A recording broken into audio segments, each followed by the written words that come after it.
Many people ask, and I've been asked this before, why do you guys put your face on the ground? What are you doing? What is this prostration?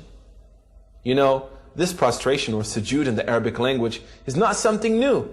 If you look, for example, in the Christian New Testament, the book of Matthew, chapter 26, verse 39, you'll find Jesus described there as prostrating and beseeching his Lord for his bounties. In the Old Testament, we find the great prophets, such as Abraham and Moses and David, peace be upon all of them, described as prostrating and beseeching their Lord. What this shows us is that Islam is not a new message. Islam is not the invention of Muhammad, peace be upon him. But Islam is the message of all of the prophets.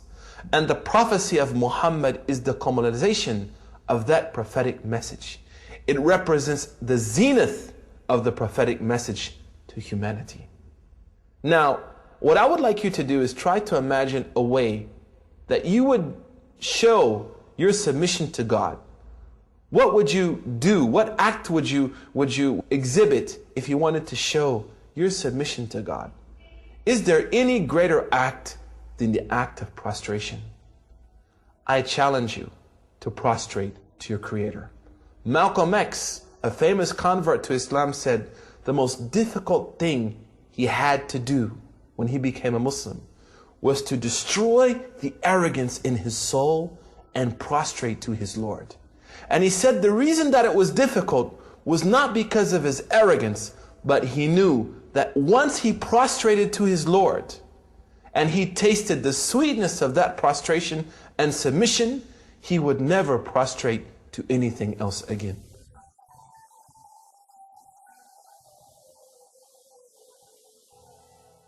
And he, Jesus, went a little further and fell on his face and prayed.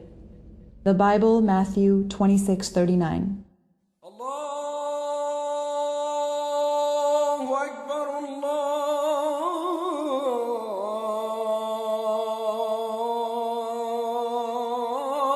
Akbar.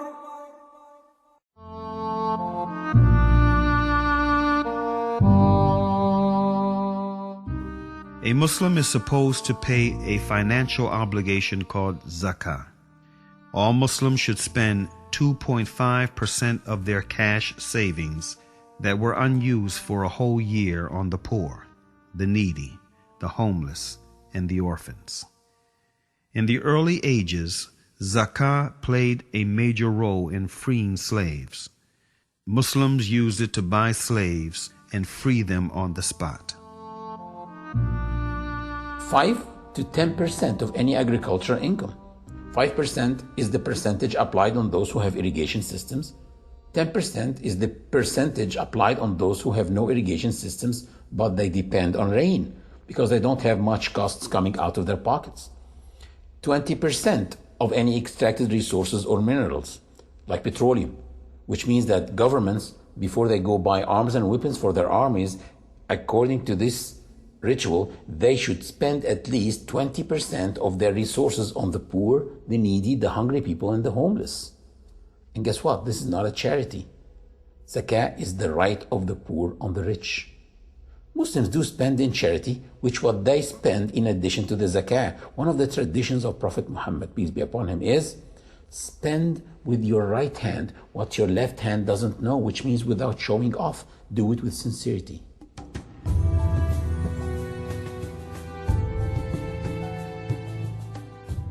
Muslims fast the month of Ramadan, which is the 9th month in the lunar calendar.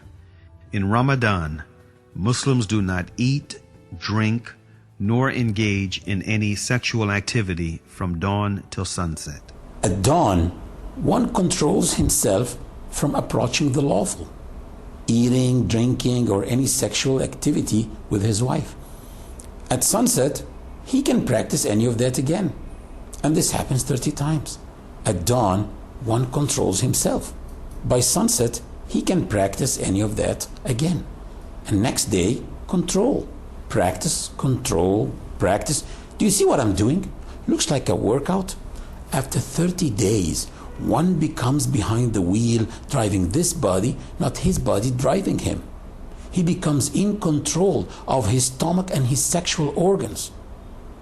Fasting is a ritual of worship that enhances your patience and perseverance through the discipline. Allah said in the Quran about fasting, O you who believe, fasting has been prescribed on you as it was prescribed on those before you, that you might guard yourselves.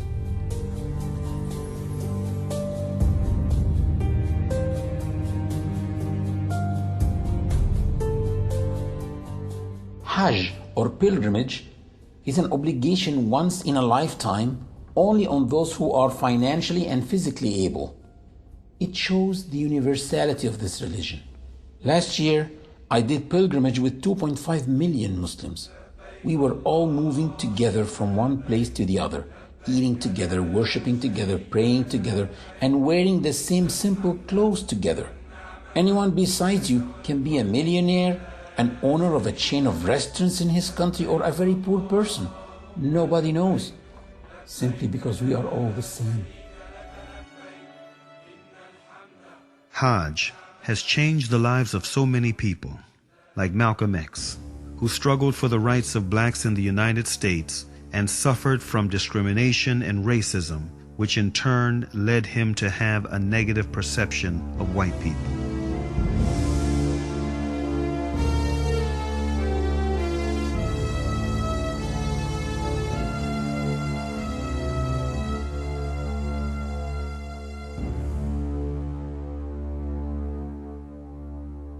After performing Hajj, he changed.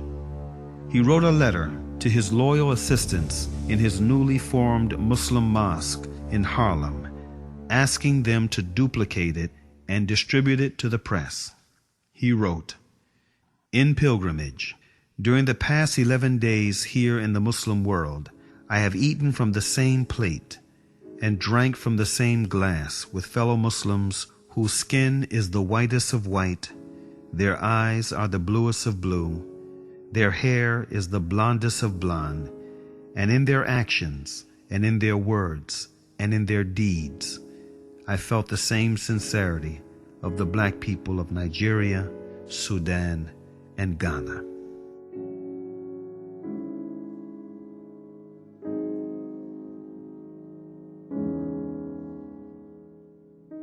Peace, justice, and security can be attained only when man knows the purpose of his creation.